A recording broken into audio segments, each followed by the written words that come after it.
Welcome back to the Unnamed Horror, the Lovecraft podcast with Hanu and Retro Kaiser. I'm Hanu, and that is Retro Kaiser. And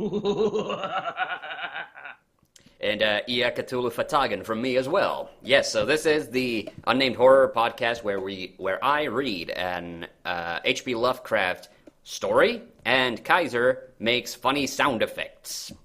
Well, I aim to be funny, but most of the time they're probably just annoying, but still, I make them, so stiff. Yes, and today we will be doing another slightly shorter Lovecraft story. But this one was one of the 3 stories we were originally thinking for the very first Unnamed Horror. Because we didn't do it for the first one because we did Dagon that time.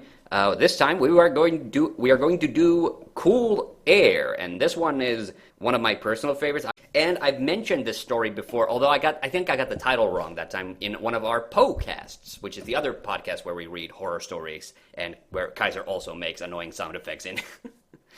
Yeah. And I mentioned this story in reference to the facts in the case of M. Valdemar, because this story actually bears a slight resemblance. I think this was one of the last and by far the best of Lovecraft's Poe-influenced stories. He has another one called The Outsider. Okay, so... And first, for any listeners out there, no, the story isn't about an airplane full of funsies. That's a different kind of cool air. Yes, and also not to be confused with the movie Cool Runnings, which we also mentioned before. This is kind of funny. And the story was apparently written in 1926, but it was only published 2 years later. So without any further ado and without any further ceremony, here we go with the story of Cool Air. You ask me to explain why I'm afraid of the draft of cool air, why I shiver more than others upon entering a cold room and seem nauseated and repelled when the chill of evening creeps through the heat of mild autumn day. There are... Oh, what was that?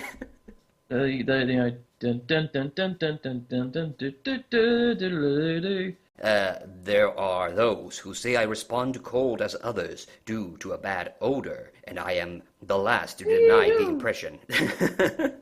What I will do is to relate the most horrible circumstance I ever encountered and leave it to you to judge whether or not this forms a suitable explanation of my peculiarity. It is a mistake to fancy that horror is associated inextricably with darkness, silence, and solitude. I found it in the glare of mid-afternoon, in the grandeur, whoa, that's a weird word, grandeur, okay, in the grandeur of a metropolis, and in the teeming midst of a shabby and commonplace rooming house, with a prosaic landlady and 2 stalwart men by my side. Hello. It's the police officers from the Telltale Heart doing another cameo. The stock players, if you will. In the spring of 1923, I had secured some dreary and unprofitable magazine work in the city of New York, and being unable to pay any substantial rent, began drifting from one cheap boarding establishment to another in search of a room which might combine the qualities of decent cleanliness, endurable furnishings, and very reasonable price. Excuse me, sir, do you have any change? So, by the way, in case you can't tell already, Lovecraft tended to write protagonists that were kind of very thinly veiled self-insertions. So this one is another one that you can clearly tell that was just him. Oh, yeah. Yes. It soon developed that I had only a choice between different evils, but after a time I came upon a house in West 14th Street, which disgusted me much less than others I had sampled.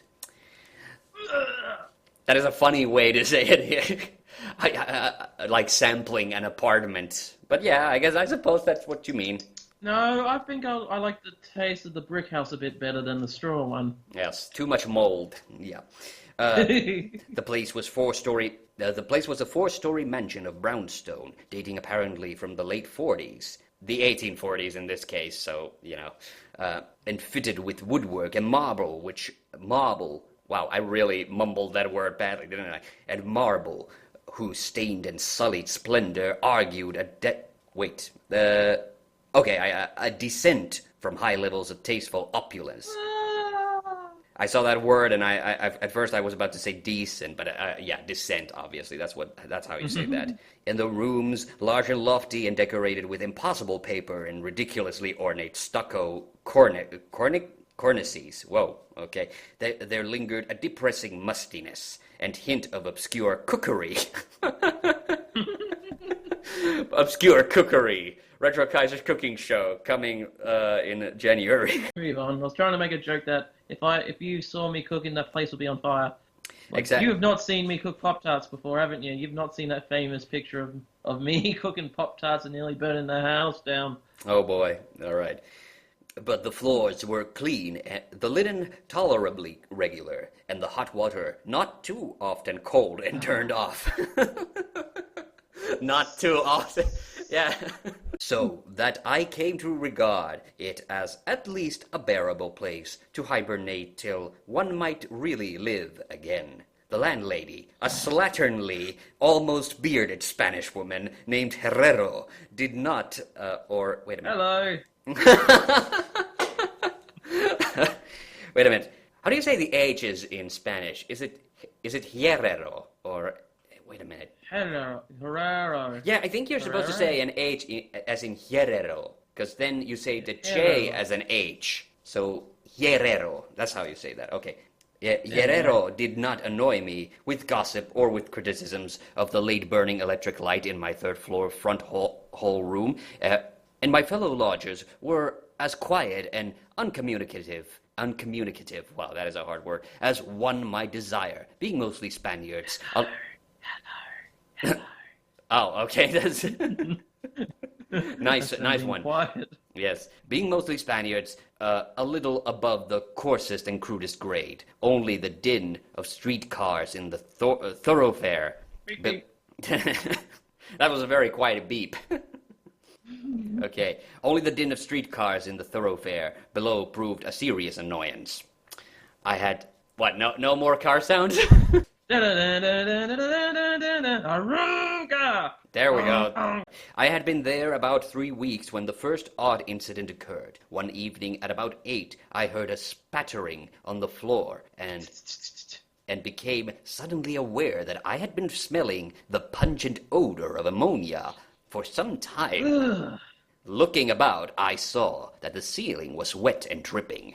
The soaking apparently proceeding from a corner on the side toward the street.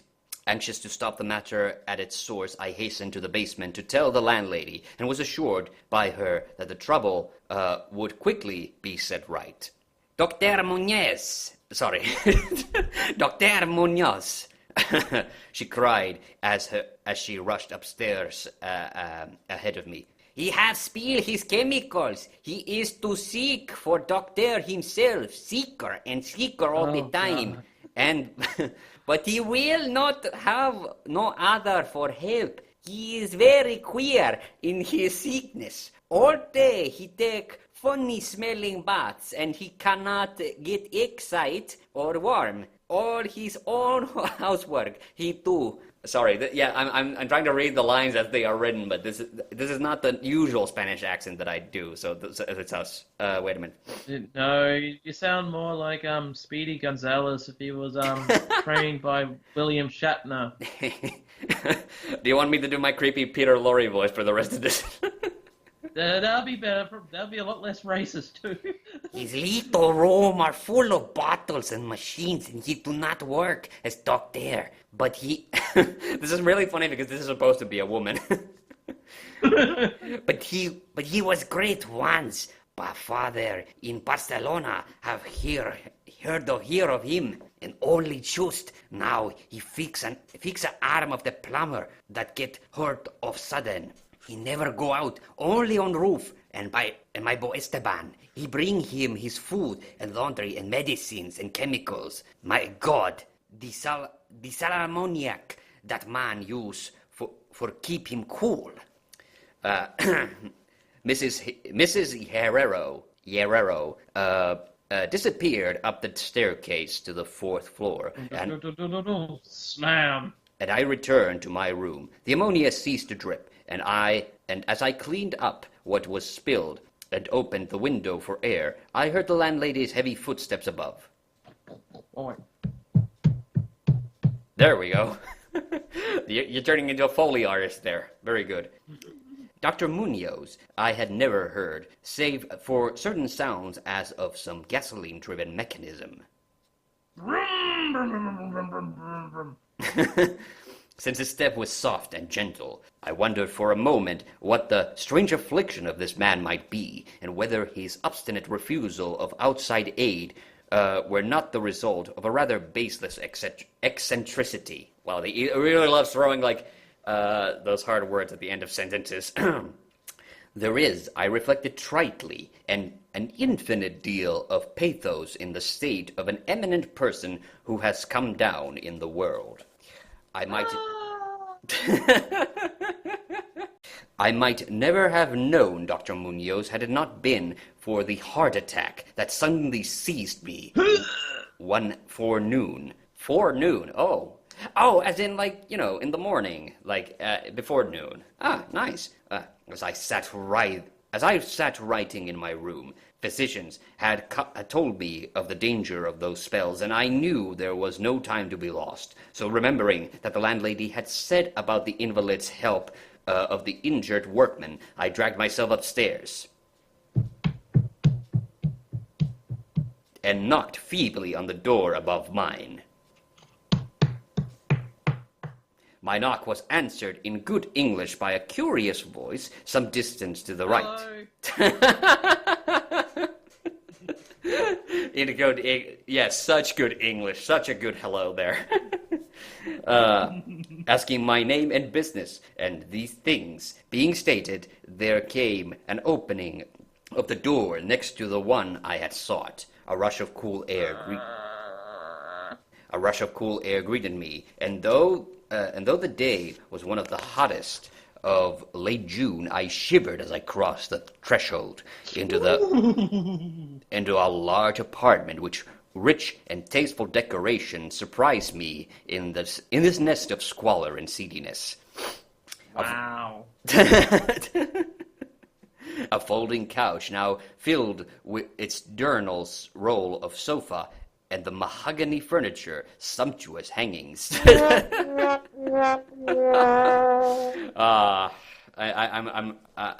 I'm reminded of the supple draperies from the other earlier podcasts. Old paintings. Oh, nice draperies. Yeah, no, sumptuous hangings. Old paintings and mellow bookshelves all bespoke a gentleman's study rather than a boarding house bedroom. I now saw that the whole room above mine, the little room of bottles and machines which Mrs. Herrero had mentioned, was merely a laboratory of the doctor, and that his main living quarters lay in the spacious adjoining room, whose convenient alcoves and large oh my God, how do you say that? Contiguous. Contiguous. It's three syllables, but yeah, contiguous bathroom permitted him to hide all the dressers and obtrusive utilitarian devices. Dr. Muñoz most certainly was a man of birth, cultivation, and discrimination. Those are three funny words to put together. Birth, cultivation, and discrimination. That's what it says. Wow, okay. The figure before me was short, but exquisitely proportioned. Danny DeVito, everybody. Oh, and clad in somewhat formal dress of perfect cut and fit, a high-bred face of masterful, though not arrogant expression, was adorned by a short iron-gray full beard and an old-fashioned pince-nez. Pince-nez? What is that? It's pince dash N-E-Z. So that's why I got confused. Yeah. Pin's knees. Yeah, I don't know. Pin's knees shielded the full dark eyes and surmounted the aquiline nose, which gave a Moorish touch to a physiognomy otherwise dominantly Celtiberian, thick, well-trimmed hair that argued the punctual calls of a barber was parted gracefully above the high forehead, and the whole picture was one of striking intelligence and superior blood and breeding. Nonetheless... Okay, all I'm picturing now is Dr. Robotnik. But Dr. Robotnik's bald. The movie Dr. Robotnik. Yeah, the Jim Carrey version, I suppose. All right. Yes. Nevertheless, I saw Dr. Muñoz in that blast of cool air. Oh, sorry. As I saw Dr. Muñoz in that blast of cool air, I felt a repugnance which nothing in his aspect could justify. Only his lividly inclined complexion and coldness of touch could have afforded the physician basis for this feeling, and even these things should have been excusable considering the man's known invalidism. Wow. Wow, he's really good at using very difficult adjectives. It might too have been the singular cold that alienated me, for such chilliness was abnormal on so hot a day, and the abnormal always excites aversion, distrust, and fear. What the hell? Why a boner sound right now? Well, he's excited about it, isn't he? Excites aversion, distrust, and fear. Boing. Oh. You kind of just stop listening in the middle of the sentence, don't you? But repugnance was soon forgotten in admiration, for the strange physician's extreme skill at once became manifest, despite the ice-coldness and shakiness of his bloodless-looking hands. He clearly understood my needs at a glance. No boing. No. Okay. No And ministered to them with a master's deftness. The while reassuring me in a finely modulated, though oddly hollow and timbreless voice, that he was the bitterest sworn enemies to death, and had sunk his fortune and lost all his friends in a lifetime of bizarre experiment devoted to its bafflement and extirpation. Wow. Sorry, yeah, I got confused there because I did assume it was going to say battlement, as in battling death. But it's baffling death. I guess he means like cheating death, but that still sounds baffling death. Like a baffling death would be like, choking on a Tic Tac or something. Well, I guess not that baffling. Irony. Yeah. Extirpation, I have no idea what that means. I don't even know what the root of that word is. Okay. Moving on. Something of the benevolent fanatic seemed to reside in him, and he rambled on almost garrulously as he sounded my chest and mixed a suitable draft. Yeah, sorry. That word, D-R-A-U-G-H-T, always fucking confuses me. But you have to remember that Lovecraft wrote words in the old style. And I guess that's how you still, in British English, you still spell draft like that, don't you? Mm-hmm, I guess. Yeah, except I'm asking an Australian, which is not necessarily the most helpful source. But no, in British English, the way you... No, us Australians are the people that the British didn't want. Yeah, but I'm saying, you spell draft D-R-A-F-T, don't you? Yeah. Yeah, but in British English, it's D-R-A-U-H-H-T, which is also how Lovecraft spells it. And that's very, very confusing for me because color out of space, I assume is supposed to be color C-O-L-O-R because Lovecraft was American. But no, the story is written with C-O-L-O-U-R. But yes, sorry, we got into spelling details. Moving on. So, a suitable draft of drugs fetched from the smaller laboratory room. What? Sorry, it's a suitable draft of drugs. That's a sentence right there. Yeah, and so hey, going down a dark alley. Do you have a suitable draft of drugs that I can buy from you? Yes, all right. Evidently he found the society of the well-born man a rare novelty in this dingy environment, and was moved to unaccustomed speech as memories of better days surged over him. His voice, if queer, was at least soothing. I just love... I just love the fact. I just love the fact that queer just meant something completely different back in those I days. know. It always makes these a pleasure to read. It's still not as awkward as when we read that not Lovecraft, that Poe story where the guy just goes, "I ejaculated." Yeah, And yes, something yes. completely different back then. An unexpected ejaculation also makes these a lot of fun to read. And I could not even perceive that he breathed as the fluent sentences rolled urbanely out.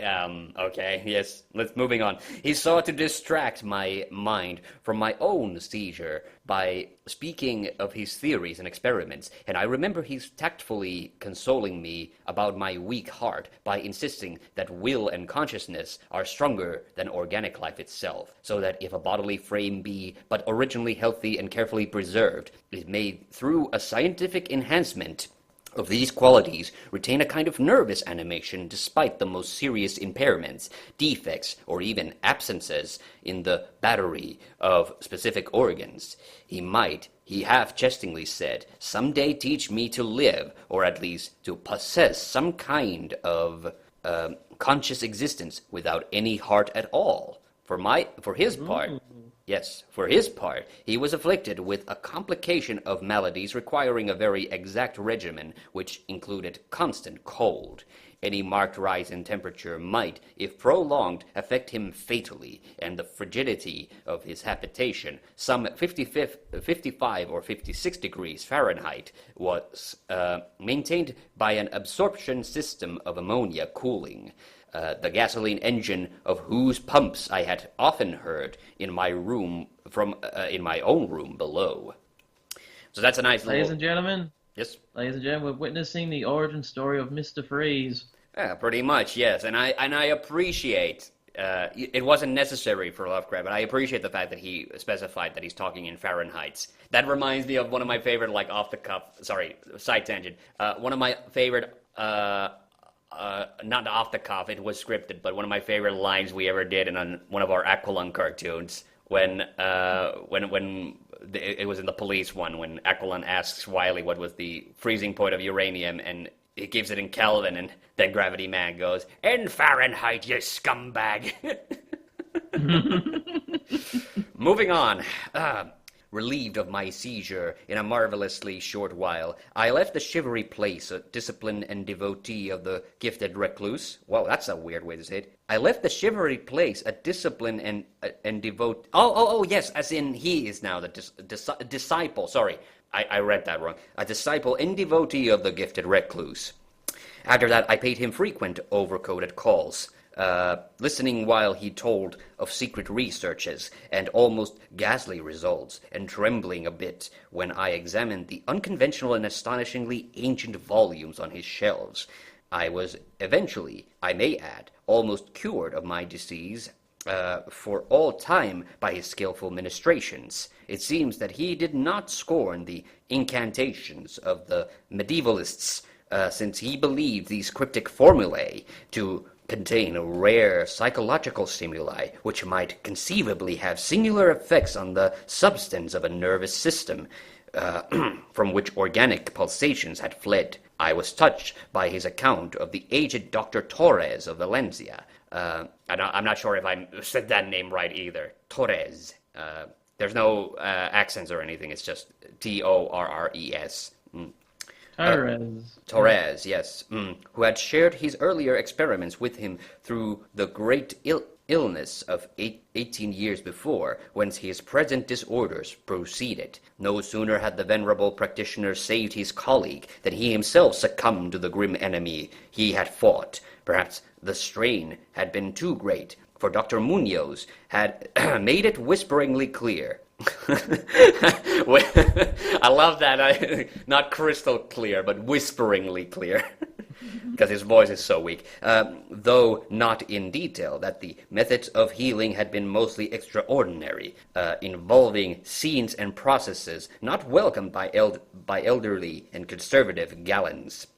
As the weeks passed, I observed with regret that my new friend was indeed slowly but unmistakably losing ground physically, as Mrs. Herrero had suggested. The livid aspect of his countenance was intensified. His voice became more hollow and indistinct. His muscular motions were less perfectly coordinated. And by the way, coordinated spelled very weirdly. It's well, you know how coordinate. Do you spell coordinate with like with a dash, like CO dash ordinates? No, you don't. You just spell it like one long word. Coordinate or coordinate. Coordinate. Well, okay. How do you spell cooperate? Do you spell cooperate with a dash?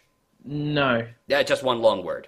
Yeah. Mm-hmm. Well, he spelled it coordinate with two O's, but the second O has umlauts on it, which looked very weird to me because I'm Finnish, of course. So, umlauts? Yes, an umlaut. Really? Yes. That baffles even me. Yes. Coordinate. I suppose because he wants to stress that you have to do a long O in that. Okay. Perfectly coordinated, and his mind and will displayed less resilience and initiative. Of this sad change he seemed by no means unaware, and little by little his expressions and conversation both took on a gruesome irony, which restored in me something of a subtle repulsion I had originally felt. Sorry, I missed the article there. He developed strange caprices, acquiring a fondness of exotic spices and Egyptian incense, till his room smelled like the vault of a sepultured pharaoh in the Valley of the Kings. And then a fart noise. Okay, where are you getting all of these noises from? Haven't you heard of the great farting pharaoh, Tutankhamun? Oh my god. Moving on. At the same time, his demands for cold air increased. With my aid, he amplified the ammonia piping of his room and modified the pumps and feed of his refrigerating machine till he could keep the temperature as low as 34 or 40 degrees, and finally even 28 degrees. That is actually pretty cool. Like, it's like, you use Celsius, right? Yep. So you gotta have that. You gotta have that in order to get like so something like 14 degrees Celsius or something, which is pretty cool already. Till the bathroom and laboratory, of course, being less chilled in order that water might not freeze and the chemical processes might not be impeded. So yeah, sorry, actually that's pretty close to 0 degrees then Celsius. If it's almost freezing. Yeah. So it was like 14 degrees here today, and it didn't feel that cold. Yeah, exactly. The tenant adjoining him complained of the icy air from around the connecting door, so I helped him fit heavy hangings. More heavy hangings, huh? To obviate. Obviate? Wow, that's a funny word. The difficulty.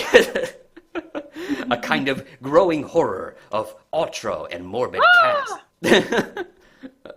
Of outre and morbid cast seemed to possess him. Seemed to possess him. Oh boy, you now possess Dracula's rib. I'm reminded of Castlevania 2. Okay.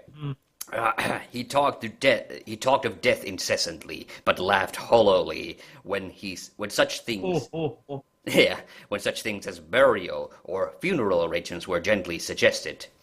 All in all, he became a disconcerting and even gruesome companion. Yet, in my gratitude for his healing, I could not well abandon him to the strangers around him, and was careful to dust his room and attend to his needs each day, muffled in a heavy ulster, which...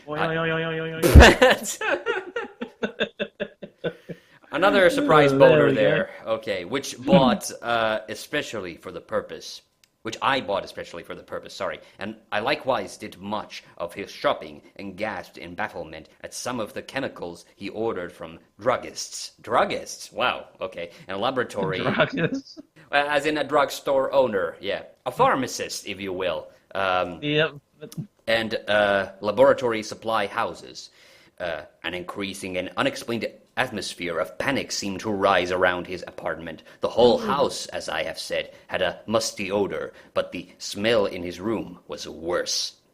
And in spite of all the spices and incense, the pungent chemicals in the now incessant baths which he insisted on taking unaided, I perceived that it must be connected with his ailments, and shuddered when I reflected on what the ailment might be. Mrs. Herrero, yes, Mrs. Herrero crossed herself when she looked at him, and gave him up unreservedly to me, not even letting her son Esteban continue to run errands for him.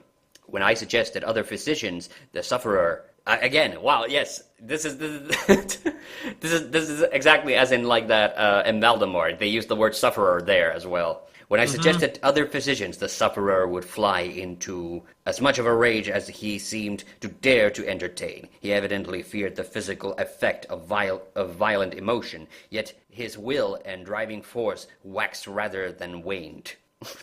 What? Waxed rather than waned. That's a funny way to say that. Wax on, yeah. wax off. Yeah, and he refused to be confined to his bed. The lassitude of his earlier ill days gave place to a return of his fiery purpose, so that he seemed about to hurl defiance at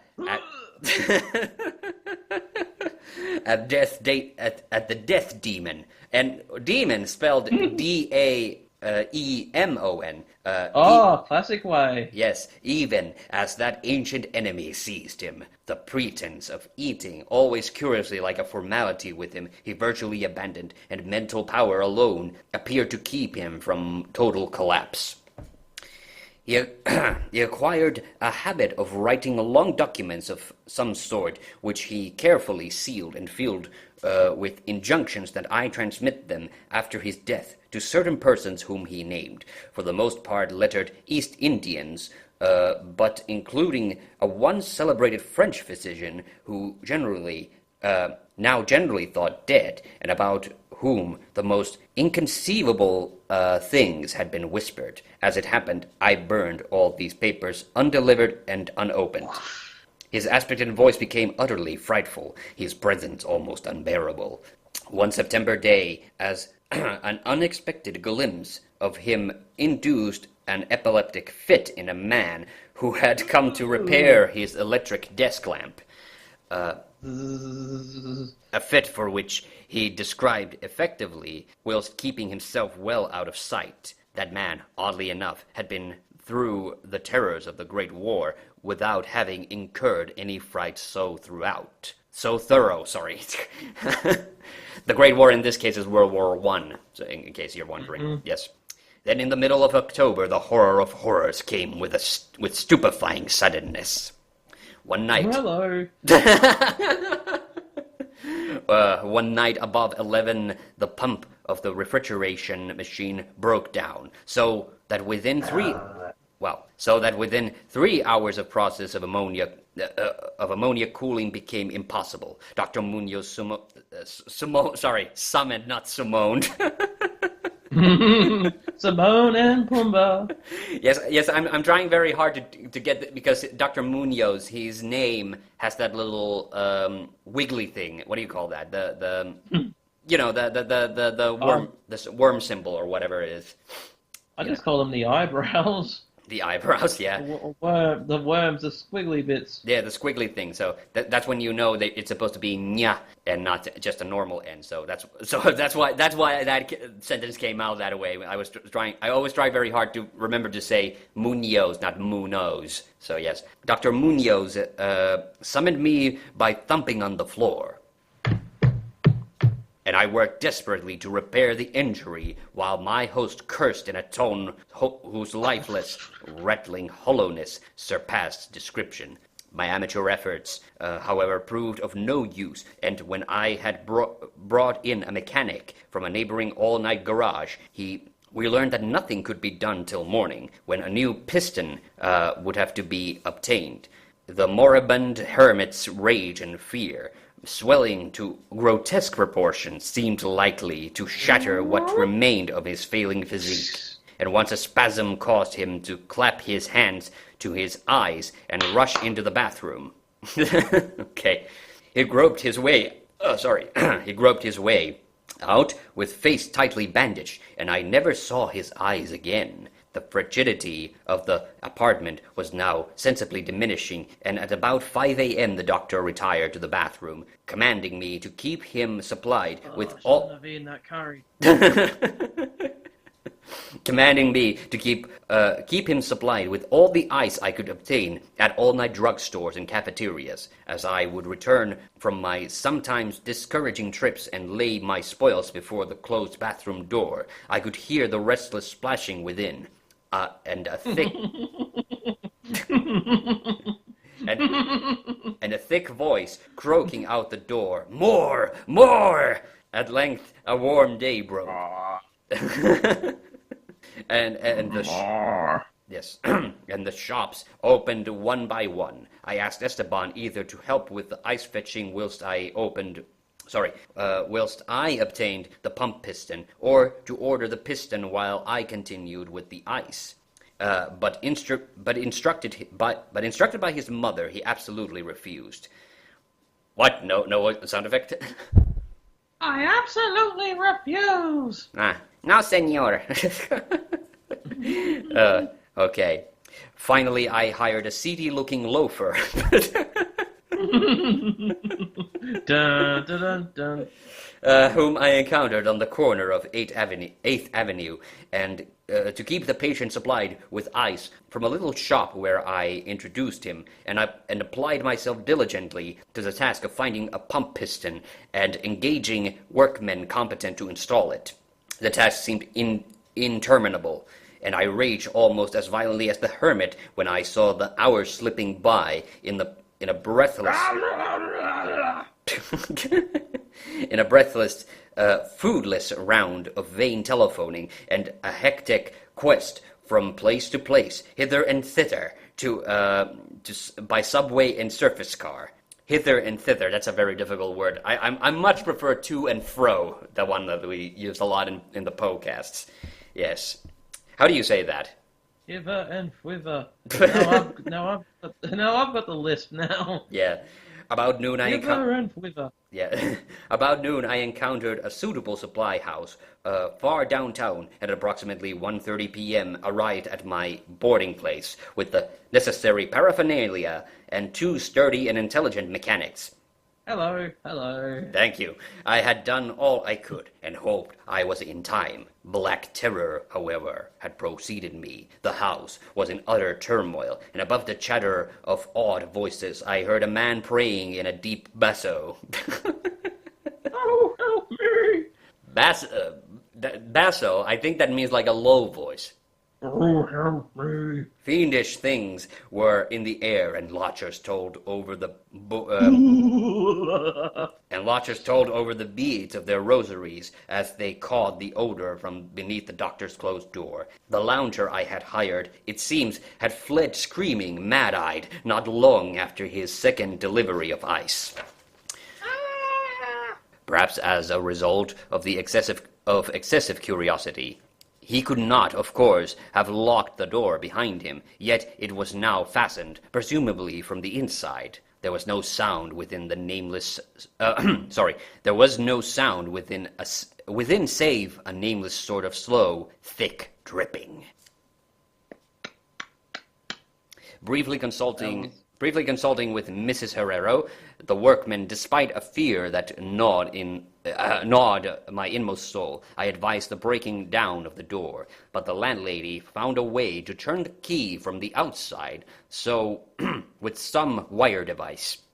We had previously opened the door for all the other rooms on that hall, and flung all the windows to the very top. Now noses protected by handkerchiefs, we tremblingly invaded the accursed south room, which blazed with the warm sun of early afternoon. Yes? It sounds like they're coming in like SWAT cop style, like just dangling from the roof and smashing through the windows. Oh, yeah, well, because the whole apartment was locked, so they're trying to get in. A kind of dark, slimy trail led from the open bathroom door to the hall door, and thence to the desk. There a terrible little pool had accumulated. Something was scrawled there in pencil in an awful, blind hand on a piece of paper hideously smeared as through as though by the very claws that traced the hurried last words. Then the trail led to the couch and ended unutterably. What was, or had been, on the couch, I cannot and dare not say here, but this is what I shiveringly puzzled out on the stickily smeared paper before I drew a match and burned it to a crisp.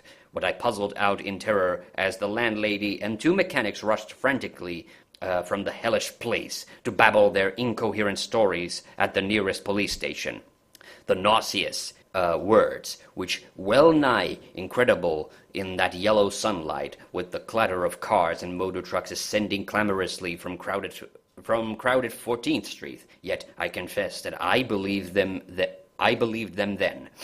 Whether I believe them now, I honestly do not know. There are things about which it is better not to speculate, and all that I can say is that I hate the smell of ammonia and grow faint at the draft of unusually cool air. And now we get what was written on the note. The end, ran the noisome scrawl, is here. No more ice. The man looked and ran away. Warmer every minute, and the tissues can't last. I fancy you know what I said about the will and the nerves and the preserved body after the organs ceased to work. It was good theory, but couldn't keep up indefinitely. There was a gradual deterioration I had not foreseen. Dr. Torres knew, but the shock killed him. He couldn't stand what he had to do. He had to get me in a strange, dark place when he minded my letter and nursed me back. And the organs never would work again. It had to be done my way, artificial preservation. For you see, I died that time 18 years ago. The end. Yeah. A bit of a chilling ending, no pun intended. Yep. So, like, what you said was very true, kind of a proto Mr. Freeze, so he was preserving himself and basically just melted when that ammonia machine. That's what I got. Yeah, exactly. It wasn't quite as gruesome as the M. Valdemar story, but still like pretty gross. The implication is like there's little puddles of Dr. Muñoz all around the apartment, basically. Yeah. So, yeah. Well, I imagine what he saw on the couch was just, a heavily deteriorated, very melted, like corpse. Yeah, but it could be that, and also possibly his clothes as well. And he wrapped up... just a puddle and clothes. Yeah, that little detail did get me a little bit when he says he covers his eyes. So I think the implication is like his eyeballs are starting to like melt or something. So that's why he's kind of. But then again, if they had melted, like how did he write that note? Like maybe he just has very good like a very steady hand, I suppose. Yeah. All right. So like I said, so there's obvious parallels between this and the facts in the case of M. Valdemar, which we did on the Bowcast, and very similar structure, very similar kind of finale, and kind of like a proto body horror, if you will. Like I think that's what you actually called that M. Valdemar story. And the M. Valdemar story is one of my favorite Poe stories, but I do have to say that it's not very much in like Poe's style, whereas it also feels like a kind of proto Lovecraft story, which is why it works so well here. And this because Lovecraft loved doing this kind of creepy, almost body horror type stuff at times. So another one that comes to mind is Herbert West a little bit, like The Reanimator comes to mind a little bit, and and definitely Color Out of Space. It has that kind of a moment in it as well. Yeah. So any other thoughts on that? No, not at all. Yes, and I like the narrator in the story because I've said this before that I'm not the biggest Lovecraft fan, and one of the things is that his protagonists usually come off a little cold and academic, which I guess speaks to what kind of person Lovecraft was. He was a bit cold and academic, so that's why I don't usually feel very sorry for the protagonists in these stories, even when horrible stuff happens to them. But this is like a very different kind of thing because you have Dr. Muñoz, And, Lovecraft, we've established already in this story, kind of established Lovecraft, it was a pretty big racist, but he does paint Muñoz in a very sympathetic light. He rescues the protagonist, and then the protagonist does everything he can to try to save him, but then, it's just all for nothing. It almost seems kind of, if you look at it in a certain way, it almost feels kind of romantic if you think about it. Oh boy. Yeah, no, but it is interesting. It is interesting. Like, okay, he does, what does kind of come through here is, Lovecraft's distaste for, the, if you will, the working class Latino population. So that's what Mrs. Herrero kind of, represents. Whereas Dr. Muñoz is kind of like the old world Spanish, aristocrat doctor kind of personality. Mm-hmm. So, there is still like that class division thing if you want to look at it. But it's still kind of interesting because, because Lovecraft was, considering like what kind of person Lovecraft was, that he would still take like an ethnic character and basically make him the lead figure and kind of the tragic lead figure of a story. So in that regard, this is kind of fun. This is like one of the few times when, yes, it is this smidgest bit racist, but it's very mild and actually like, surface and interesting. Like, I always crack up. I always forget Mrs. Herrero and that whole long bit of like Spanglish that he pulls off at the start. It sounds terrible. Yeah, it is absolutely it is absolutely like a cartoon accent basically. But it does like shake you up a little bit at the start and it gets you kind of laughing before all the horrible shit happens. Yeah. So, there's that. Okay. And there was another thing I wanted to talk about, and I was actually thinking, because we were going to do a slightly shorter story, but we've almost gone on an hour, even though this was a pretty short story. I actually, since the last podcast, I actually did write my own little horror short story that was slightly inspired by the first Lovecraft, the Unnamed horror cast that we did. And I was actually thinking that we might actually read that in one of these podcasts. Oh, that'd be a good one, actually. Yeah, I sent it to you as well. But I don't think we will do it this time, but I thought we might do that in a future. Like, if we do one of the really, really short ones, if we do like The Terrible Old Man or something like at some point, we might do that. The Terrible Old Man, that's like 3 pages. It's a very short story. But, yeah. Do you have any last words you want to say here at the end of this, the Unnamed horror? Not much, other than it was actually quite a decent story, very entertaining. Does paint a really good picture in your mind. Yeah, I love this story. Like this was one of those. Yes. It's like the way I think about it is like if I wanted to see this produced into like a movie, I think it'd work as like an episode of like a Tales from the Crypt esque sort of show, like a part of like a horror anthology. I think that's where it might work well. You know what? I did do a little bit of research, but this was already a couple of weeks ago, so I don't remember it. But I do think the story has been adapted into possibly a television show or very loosely into some movie, but I'm not entirely sure. So I need to recheck that for the next... The movie that comes to mind actually is The Incredible Melting Man, but that movie's terrible. Don't watch it. The Incredible Melting Man. Oh, yes, and speaking of Lovecraft movies, I mentioned The Color Out of Space already. Guess what? It's been adapted into a movie last year. Yes, it was. And guess who was in it? I was upset because Nicolas Cage. Yes, Nick fucking Cage. So now I have to see it at some point. There's a few Lovecraft movies you need to watch, but I need to watch that one too. Yeah, I'm just a bit upset that the Blu-ray version wasn't released down here. Damn it! But yeah, the thing about that is that I'm a little worried. I mean, I think it's gonna be, because Nick Cage is in it. I'm thinking it's gonna be a pretty silly movie, which is weird because The Color Out of Space is actually a pretty dark and like almost like a little sad like story. And actually, that's why it's my personal favorite.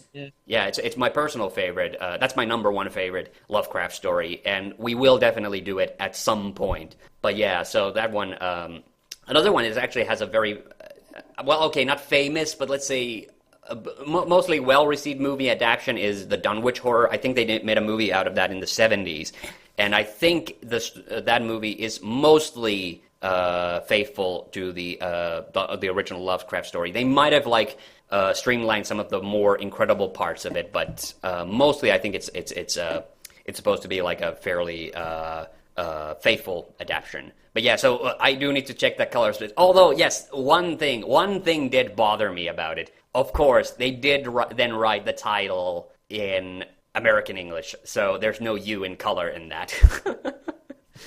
Which, blasphemy. yeah, I get. I guess I get why they did it, but still, it kind of bothers me. Yeah. All right, but if there's nothing else you want to add there, I guess we will call this. We will end it for this unnamed horror, and join us next time when we will do another one of these stories. Maybe next time we will do one of the longer ones. But anyway, I am TheHande Mäkinen. That has been Retro Kaiser. Ia Cthulhu Fatagen. See you on the next one. Bye bye.